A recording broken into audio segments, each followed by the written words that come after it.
and mystery.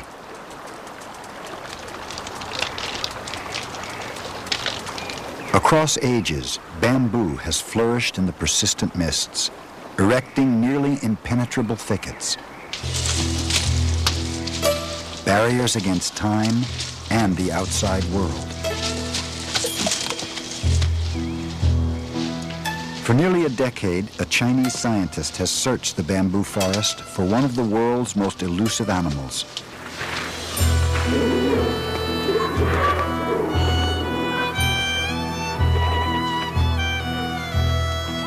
Though its image is known to millions, the giant panda has kept its life in the wild hidden from humans.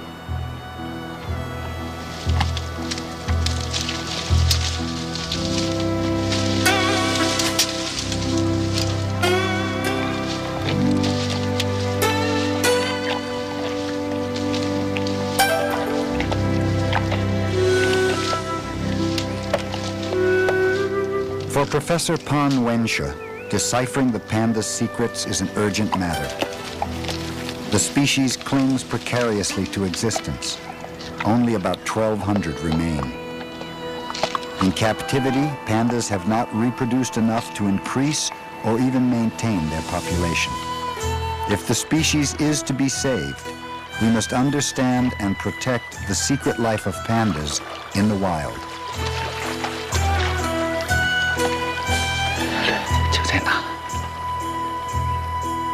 Now, an unprecedented opportunity.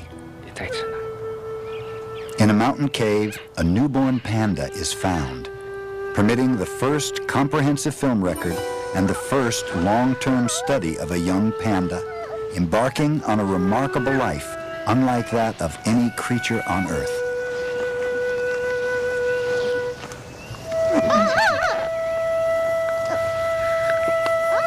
Mountains, rugged divide between northern and southern China, and one of the last retreats of the giant panda.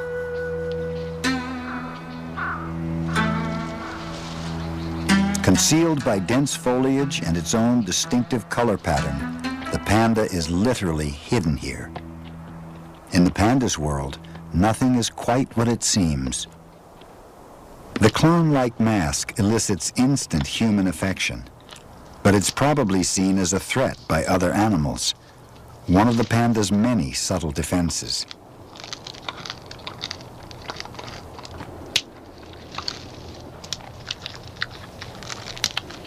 Pandas are shy and seldom aggressive. When one is seen, it is usually retreating.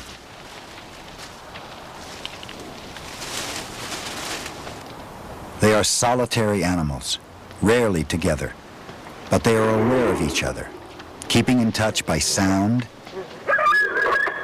and especially scent. Their social lives consist largely of reading and leaving scent marks.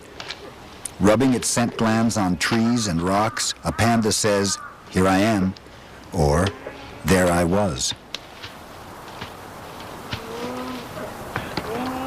By smell alone, pandas can tell the identity and sexual mood of a neighbor who may go unseen for months. Almost exclusively, giant pandas eat bamboo.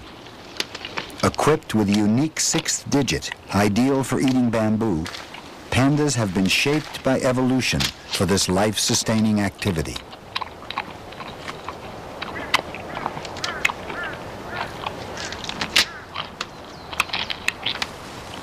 They consume up to 80 pounds of bamboo a day with great technique and efficiency, but they're finicky about this monotonous diet. They eat different parts of the bamboo in different seasons. Sometimes they prefer the tender leaves and shoots, while at other times it's the tough woody stems they crave. It's a lot of work for little reward. Only about 17% is digested.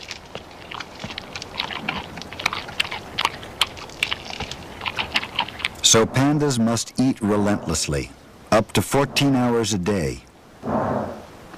They eat till they're full, then sleep wherever they are until they awaken, hungry again.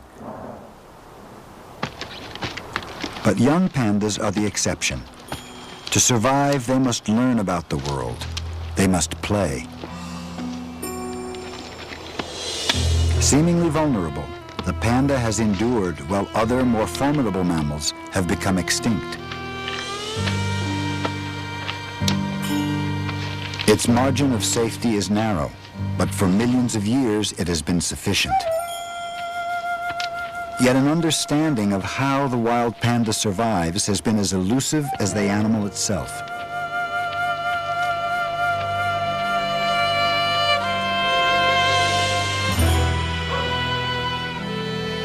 To unlock the panda's secrets, a former logging camp called Shashuping now serves as a research station.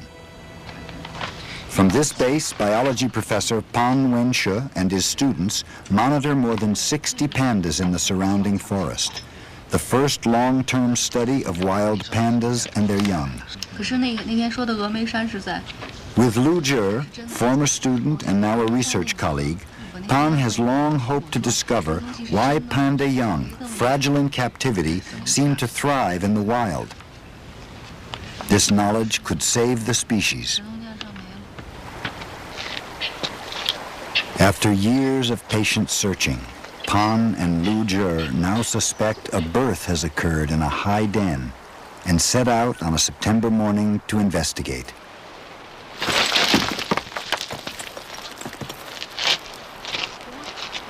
The treacherous slopes of Qinling are like fortress walls, and perhaps explain why the existence of giant pandas here was not confirmed until 1964.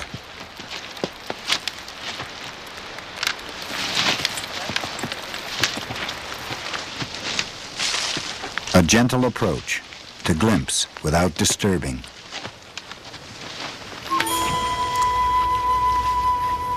In a cramped cave, an adult female they have tracked closely. Cradled in her paws, a tiny pink body.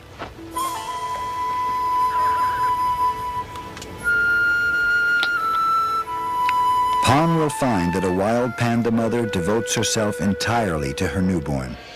She holds and soothes the baby continuously, neither leaving the den nor feeding for 25 days.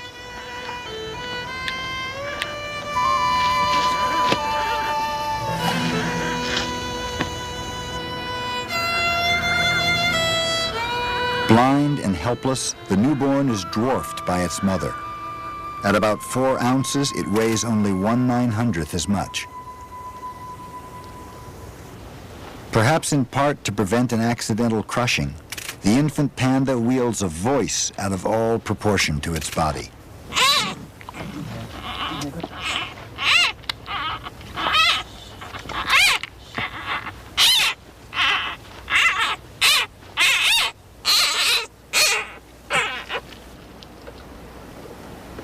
Professor Pan's hope is that by studying the baby's needs, he can learn enough to help avoid misadventures of the past involving pandas and human beings. A panda was not seen alive in the West until 1936, when a cub named Su Lin was carried to the United States. Though Su Lin would survive only 18 months, it was love at first sight.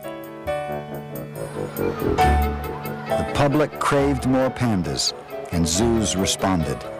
The sudden fad was called pandemonium.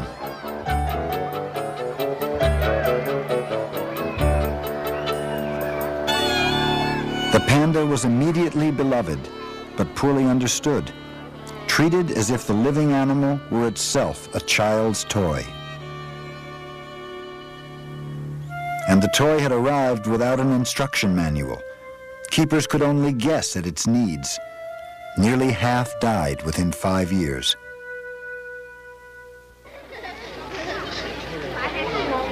As a result of our enchantment, 1 in 10 of the world's remaining pandas lives in captivity today, among the most popular and profitable of zoo animals.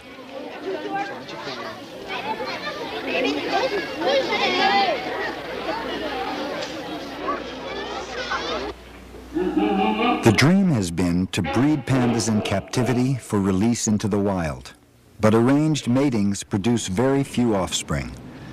The result has been a record of more deaths in captivity than births. Even in a more natural enclosure, in a Chinese panda reserve, successful reproduction remains uncertain. A female can conceive only during a few days each year. In captivity, males are mainly indifferent, in part because they lack competition and are often overweight.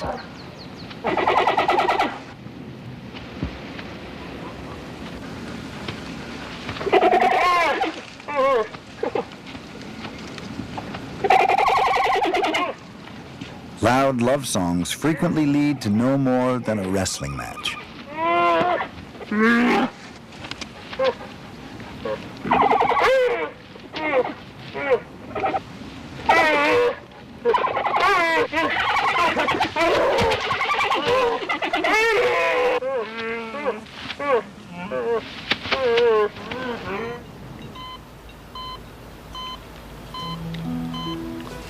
Even when young are produced, their chances of survival are bleak. In the past 3 decades, nearly 60% have died within their first year. Despite intense care, this cub would live only 5 months. So far, it has not been possible to breed a self-sustaining panda population in captivity. For the species to survive, protecting it in the wild is critical. But time and habitat are running out. A panda homeland that once stretched across southern Asia from Vietnam to present-day Beijing has shrunk under human pressure to only 6 small unconnected areas.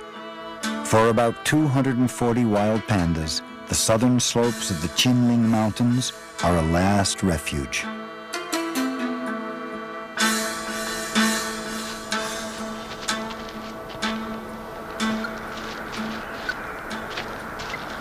By fitting pandas with radio collars and monitoring their signals, Professor Pan and Lu Zhi have been able to track the pandas in their study group from afar and locate them easily for closer observation.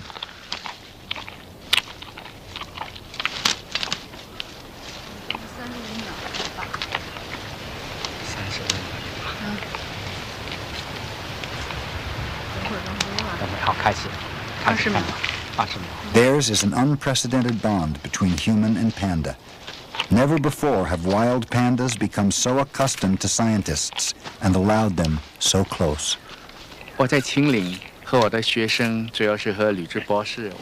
years in Qinling, Lu Zhi and I have lived among giant pandas. We drink water from the same small stream with them, and we have stayed together with them almost every day. They are familiar with our scent. These pandas know us very well.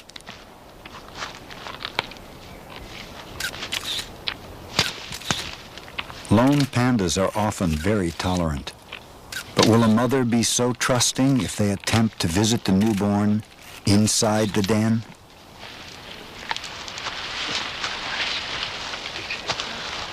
Hoping to conduct a thorough examination of the panda cub, Professor Pan and Lu Zhi approach while the mother feeds some distance away from the new den.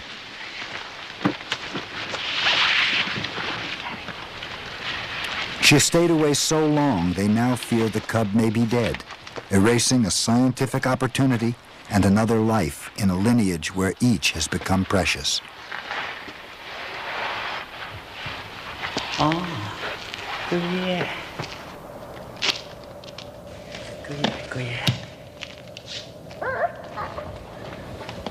Their fears prove unfounded.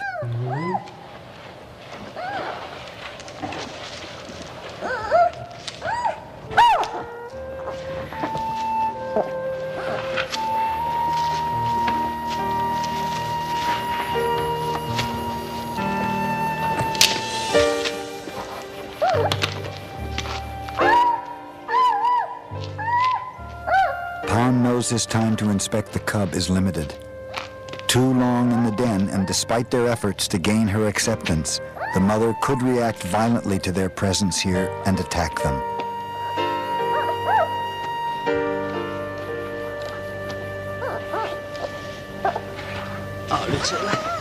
They usually observe from a distance. But they must sometimes examine the infant panda closely to document its growth.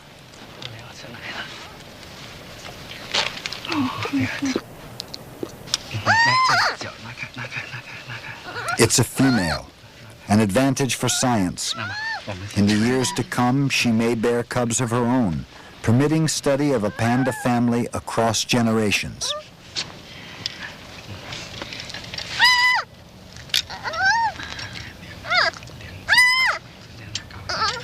At 7 weeks, the baby weighs more than 3 pounds. Her eyes are opening on the world. Her expanding repertoire of sounds could alarm her mother, still browsing nearby.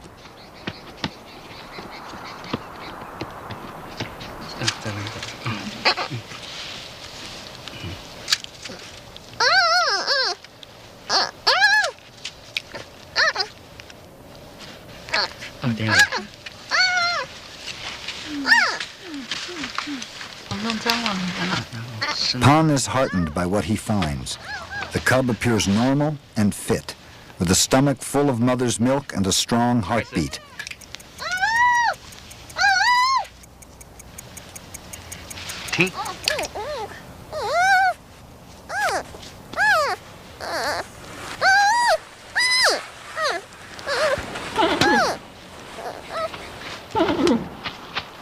Time is up. The baby must be returned quickly to avoid a confrontation. In the weeks to come, Pan and Lu Zhe make an important observation. When her cub is weeks old, a wild mother leaves it to feed for hours at a time. In the past, this natural behavior was often thought abandonment, and many cubs were taken from their mothers only to die later in human care.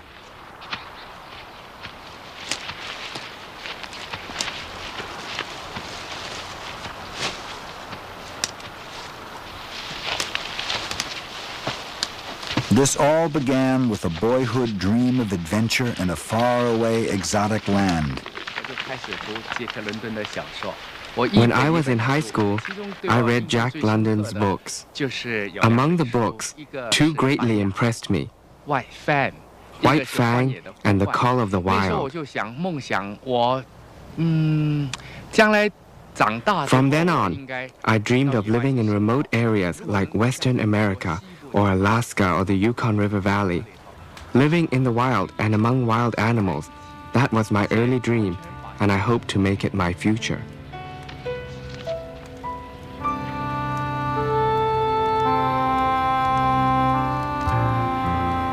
The years have turned early fascination to enduring devotion.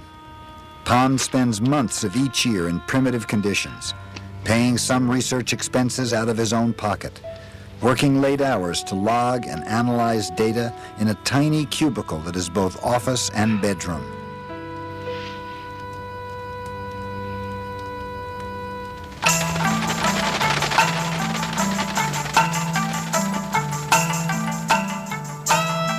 Pan's other world offers a stark contrast. The rest of the year he spends in Beijing, sprawling symbol of modern industrial China. Here, Pan is a biology professor at Beijing University. His work was mainly in the laboratory until he and the panda had their first fateful encounter.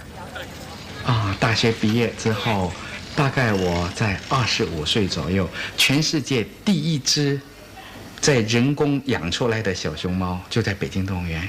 我当时就抱那小熊猫，小熊猫咬我的身体，哎呀，我觉得特别的舒服。我想我这一辈子就要研究野生动物，要研究野生熊猫。After graduating from college, when I was 25 years old, I had the opportunity to go visit the Beijing Zoo, where they had the first captive-born baby panda. And that was the first time that I was able to hold a panda. And it was very interesting. The baby panda climbed all over me. And that was when I decided I wanted to devote my whole life to studying the pandas. At a zoo in the ancient capital city of Xi'an, a visit to a friend. Her name is Dan Dan, a reference to her reddish brown and white coloration. She is one of only 3 such pandas they know of.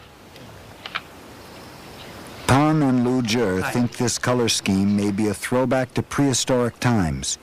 Pandas may have developed their black and white coloration as camouflage during the ice ages. Finding Dan Dan ill in the wild, Pan and Lu Zhe brought her here for temporary care, hoping she would be released later. Her confinement disturbed Pan, who was himself held prisoner in the late 60s during the Cultural Revolution.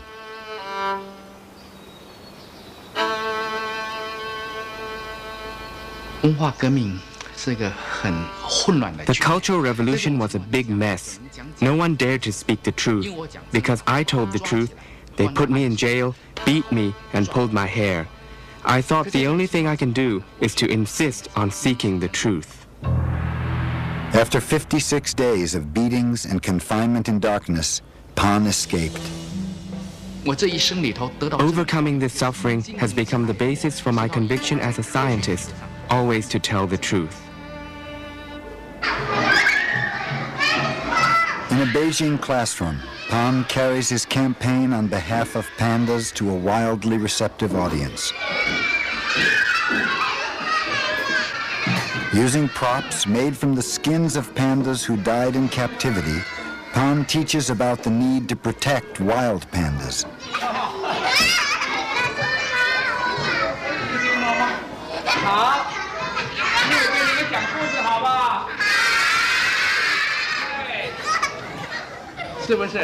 His stories evoke surprise. The children thought pandas lived only in zoos.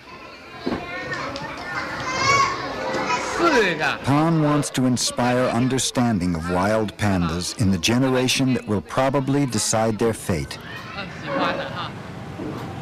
In a country of nearly 1.2 billion people, with urgent human needs, he faces a long road. Even some friends cannot understand why he leaves his home and family several times a year for the sake of a wild animal.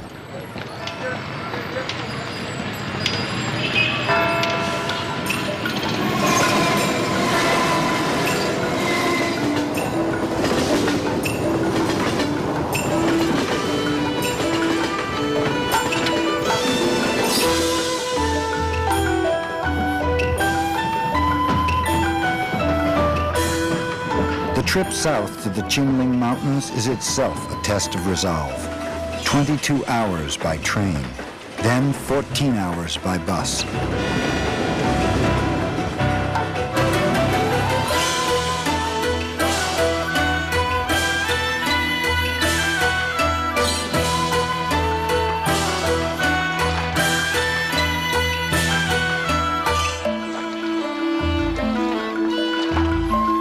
For Pan, this journey retraces the ancient retreat of the panda before advancing waves of human settlement. The last stands of wilderness, like the last pandas, survive only where food crops cannot, at the highest edges of existence. For years, Professor Pan and Lu Zhe conducted a lonely enterprise. But they have now attracted a following of students who staff the Qingling Research Station in seasonal shifts.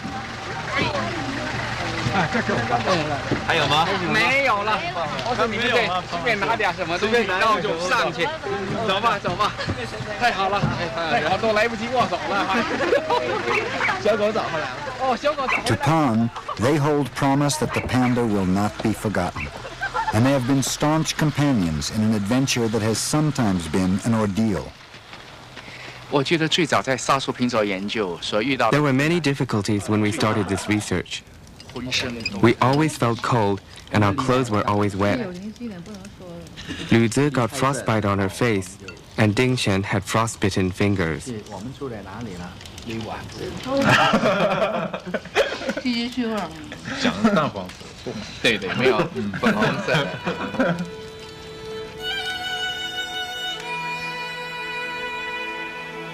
Mid-December. 4 months have passed since the birthing season among Qingling pandas. Cubs are now old enough to crawl from their dens and are sometimes found outside while their mothers browse nearby. 怎么样？你看，你睡觉，在这儿。哎，我来。 Face to face with humans, the cub seems by turns reticent and full of bravado. 那他不一定，他看现在睡着了，他妈妈走了，他就这么睡。嗯。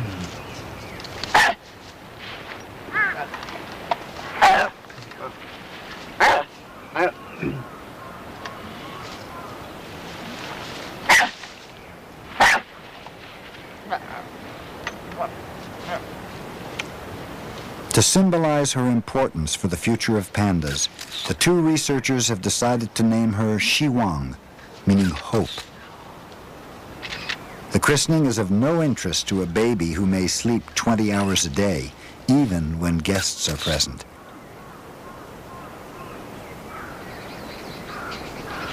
Easy slumber is a panda trait. Nearby, her mother unwinds from the labors of eating bamboo.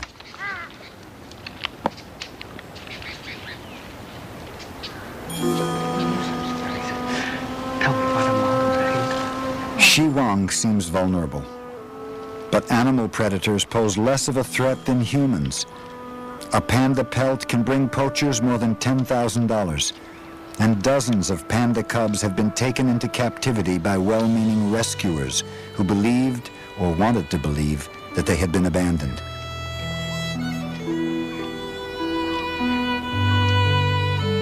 Shiwang is still nursing, so bamboo, which will dominate her life, is for now just a plaything.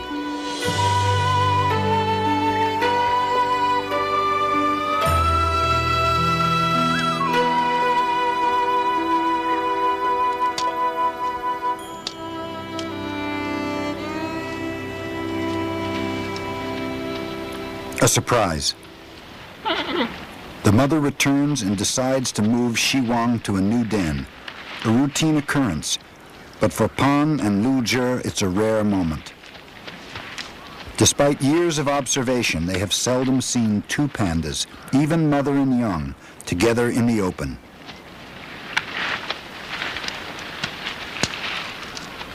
Touched by her devotion, they call the mother Jiao Jiao, or double charming.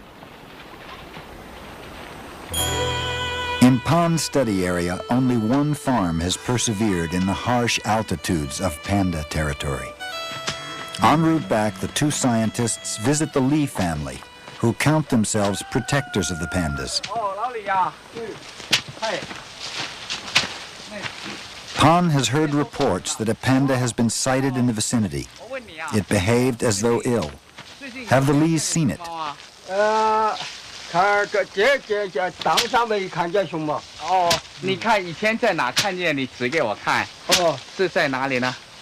河那边也有。河那边有啊。哦。They have, by the river, and were surprised to encounter one so far down the mountain. In a chill rain, at 1 in the morning, Professor Pan and his team are summoned on a special mission. Villagers have sent word that a wild panda has appeared on a doorstep. Pan thinks it may be the animal seen by the Lis. The scientists are puzzled by a tendency of wild pandas to come to human dwellings when ill, an enigma in a creature normally so withdrawn. Though they are neighbors of wild pandas, few in the village have ever seen one. Beneath corn dried for hog feed, the creature huddles as if seeking help. The animal appears old.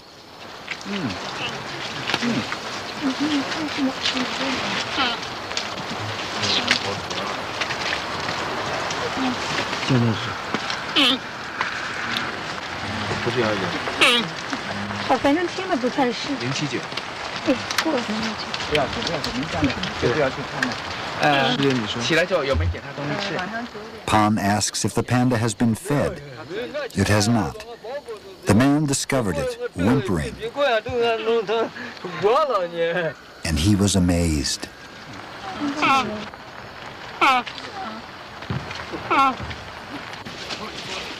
Suspecting a digestive problem, Pan decides to treat the panda back at camp.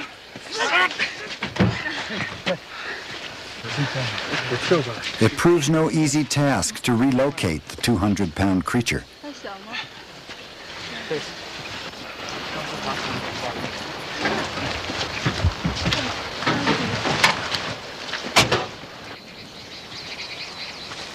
At Shashuping Research Station, therapy begins with a breakfast of bamboo. Weighing the old panda's good fortune at being rescued, the students call him by a name that means lucky. Already, his appetite is returning. Antibiotics and vitamins mixed in honey meal quickly revive Lucky's spirit. In ancient texts, a creature believed to be the panda was known as the iron-eating beast because it chewed up metal cooking utensils, and it still tries to.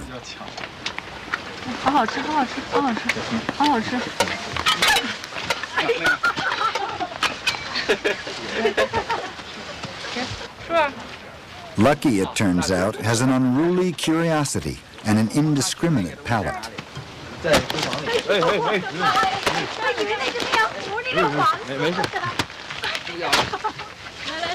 Eventually, the cautious researchers manage to retrieve this unusual delicacy.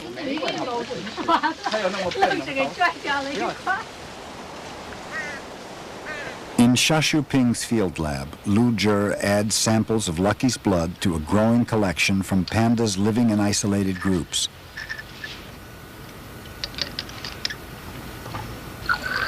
Through genetic analysis, she seeks to learn how much inbreeding has occurred. In 100 years, she fears all chinling pandas could be first cousins. This could cause extinction through harmful mutations and vulnerability to disease. There is a critical question if this animal is in inbreeding and how much and how bad the inbreeding could be. This work, we hope, will answer this question, and then we will find a way to help pandas.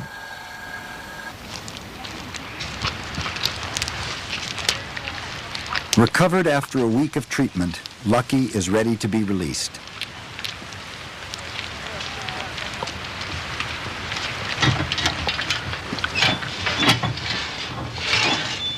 Pan is hopeful, but the scientists know Lucky may be too old to survive in the wild.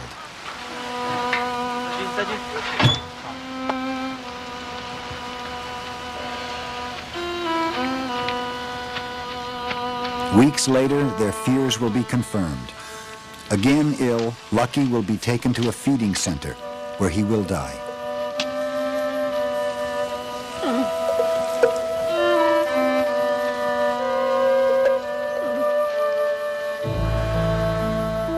In the bitter cold of early January, while other chinling animals hibernate, the panda cannot.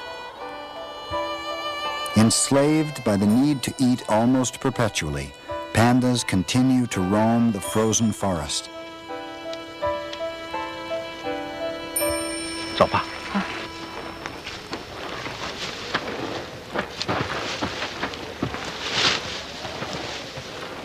Pan and Lu Zhe have learned to respect the panda's tough constitution. Thick, oily fur and bulky bodies insulate them, and they seem immune to the cold. For Xiwang, snow is just a new terrain to explore.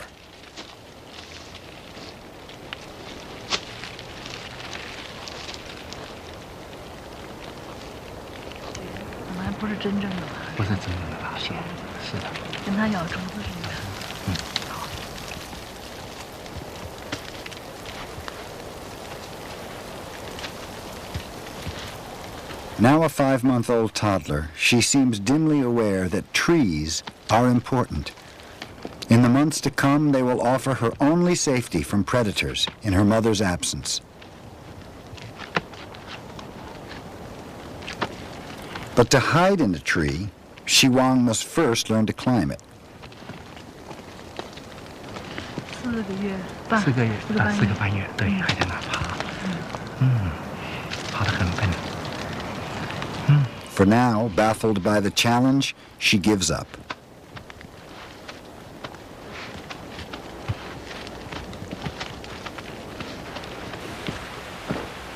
For those who would study pandas, winter in the Qinling Mountains is a test of resolve. The cold is relentless, even inside.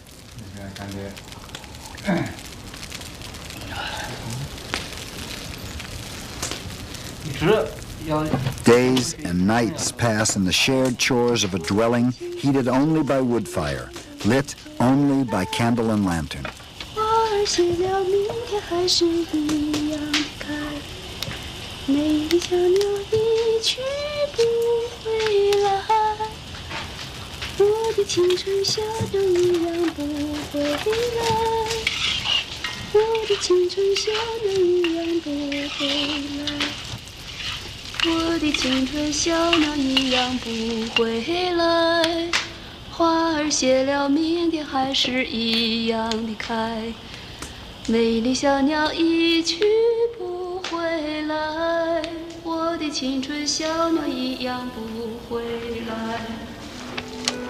As winter drags on, Zhao Zhao begins to take Xiwang with her while foraging.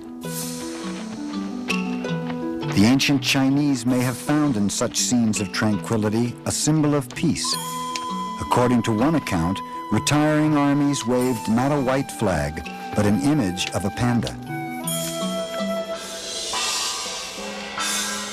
For Xiwang, another attempt to climb. Success brings not only safety, but a measure of youthful adventure.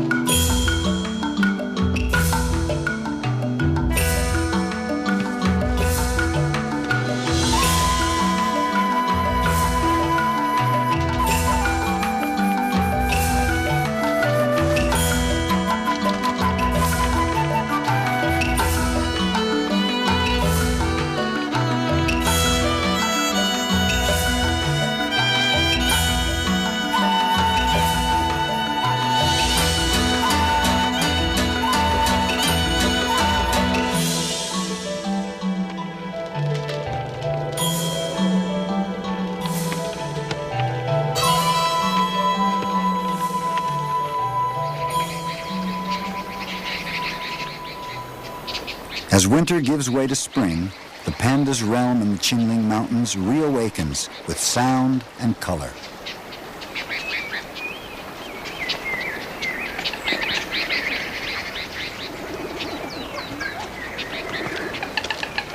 By May, the new foliage intrigues Xiwang. At 9 months, she continues to nurse, but like human babies, she investigates the world with her mouth.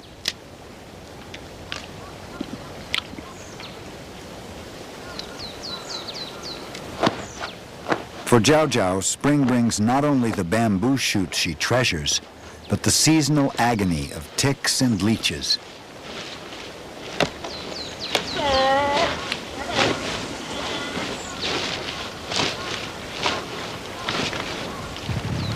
Xiwang will watch her mother from the trees another 4 months until she's ready to join her foraging along the forest floor.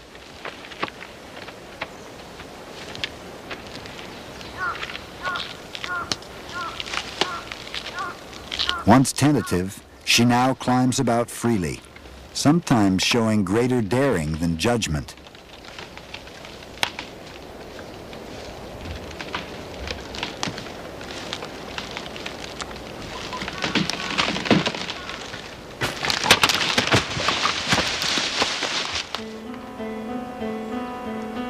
Zhao Zhao seems little concerned about a well-padded youngster, especially when succulent bamboo shoots are abundant.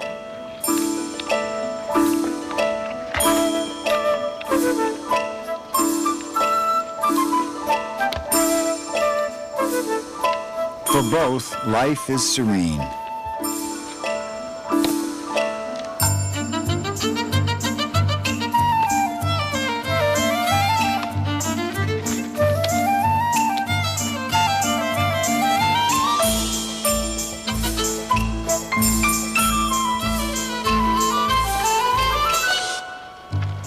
look awkward, but pandas are deceptively agile. Their joints so flexible they can bite their own tails and perform gymnastic routines in suspenseful slow motion.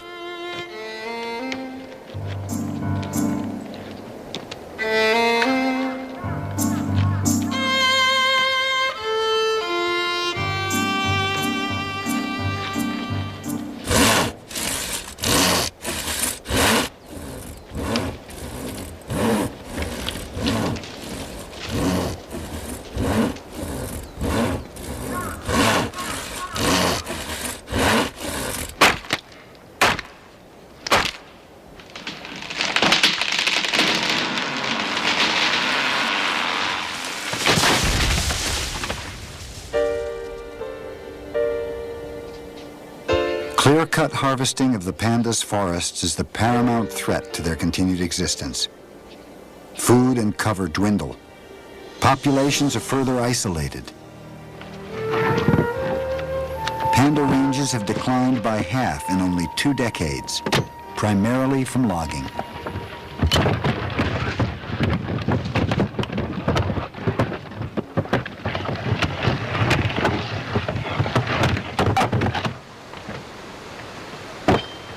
A billion people in China need wood for homes and heat. In 50 years, it could be almost 2 billion. Over the years, Professor Pan has watched timber companies invade 70% of Qinling's panda habitat. 你们还什么时候回去啊10月份回去啊，那什么时候再来啊明年2月。明年2月再来哎呦那边的山顶上采不采 He asks how far the loggers intend to go.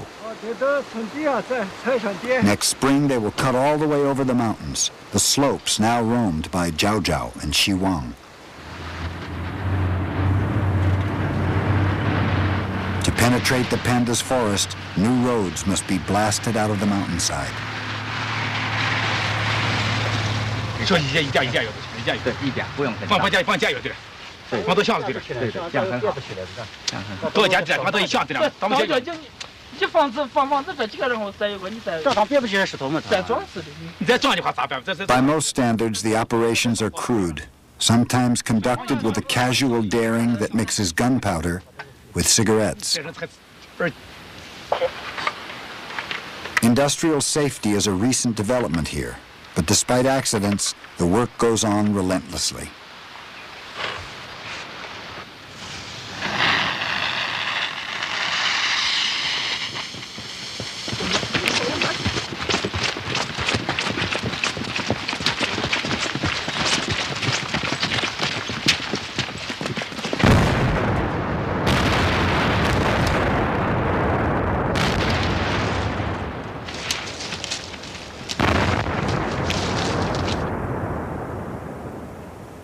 Risking all, Pan has pleaded with authorities to stop the logging of Qinling.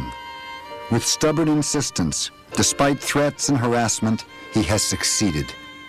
The government has halted the timber cutting in the 125 square mile study area.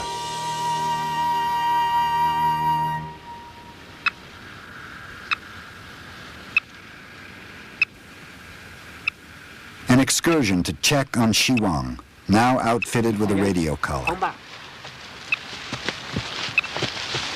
It is mid-October. At 14 months, Shi Wang is passing her second autumn.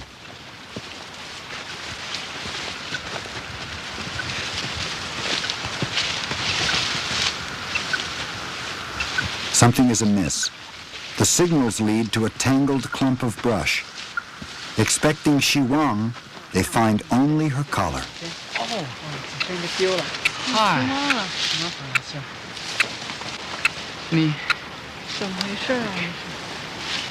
Pan believes Jiao Jiao tore the collar from her youngster.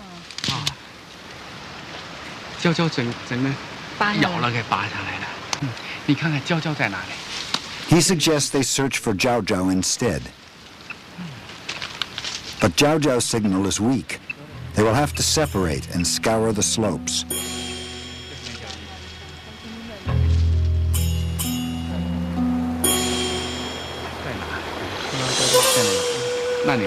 3个人，你们从哪边走？你们3从哪边走？我和李志从这边走。那你们先走吧。 Xiwang is invaluable to science. She has been monitored since birth and has provided unprecedented information. But for Pan and his crew, this panda has also become a friend.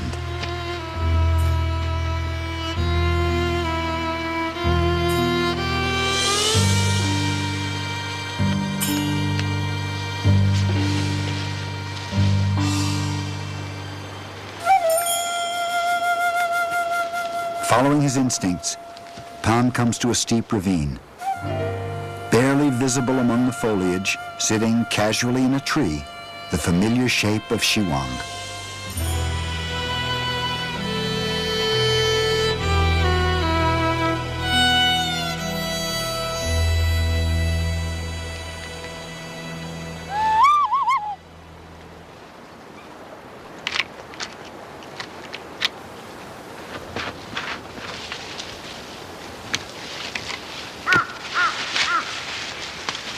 To re-establish contact, they must sedate and re-collar Xiwang. They must act now before they lose her again. But her perch above a cliff makes it a delicate operation. The tranquilizing dart is necessary, the pain to be inflicted slight. But the moment is always disconcerting to those whose lives are dedicated to protecting wild things.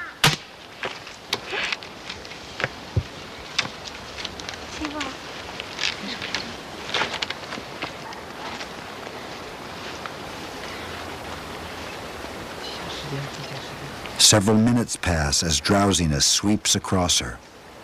They pray she won't fall.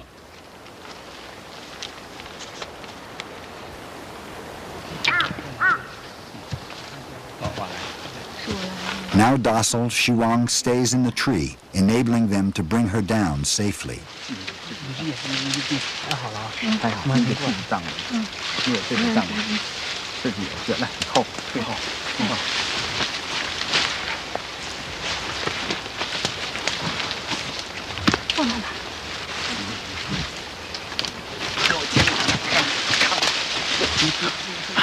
At 80 pounds, she is a precious but awkward burden.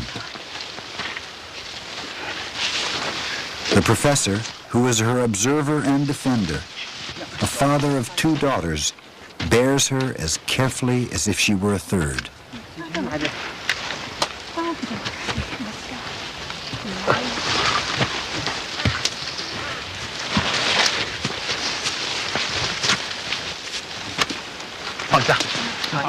Using radio collars, Pan and Lu Zhe have been able to keep track of the whereabouts and activity of more than 30 pandas at Qinling. Theirs is the first comprehensive study to document the social and breeding behavior of wild pandas. These periodic inspections are inconvenient for Xiwang and rob her of dignity, but she is contributing details of her development that can be obtained in no other way.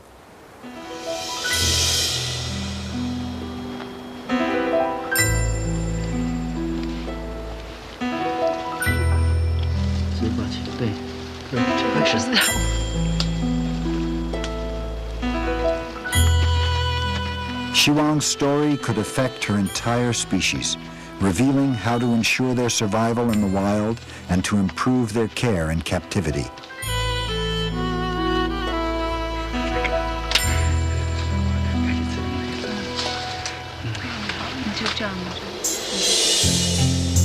For Xiwang, it has been a day of curious events in a close encounter with another species.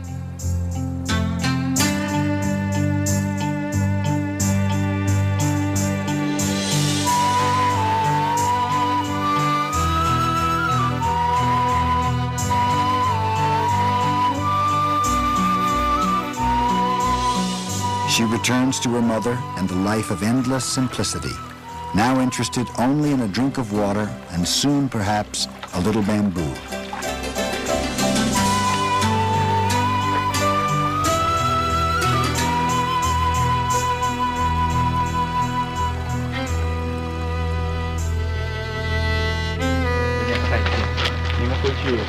At the Shashuping Research Station, a moment of farewell. After months of work, 4 of Pan's students must return to the university.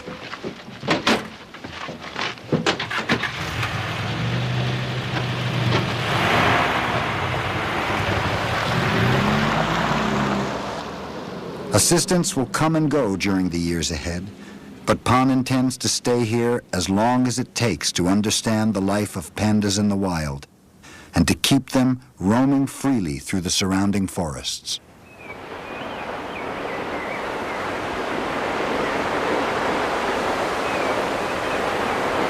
In the ritual exercise called Qigong, Pan daily rekindles his determination.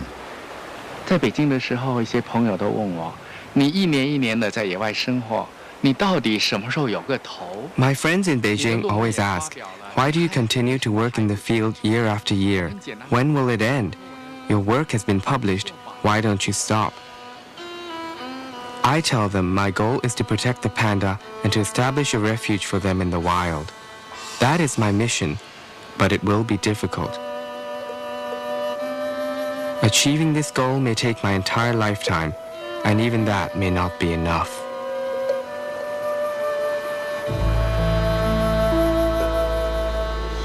So one man perseveres, as solitary as his pandas, a lonely figure in this island of wilderness, one man and one panda. Since these scenes were filmed, Chiwang has struck out on her own. In the not-too-distant future, she could have a cub herself. As pandas have for millions of years, she will feast on the forest, drink from cold streams, endure the chill mists. But her passage through life will be recorded for the ages, because, like her name, Chiwang represents for all her species a last fateful glimmer of hope.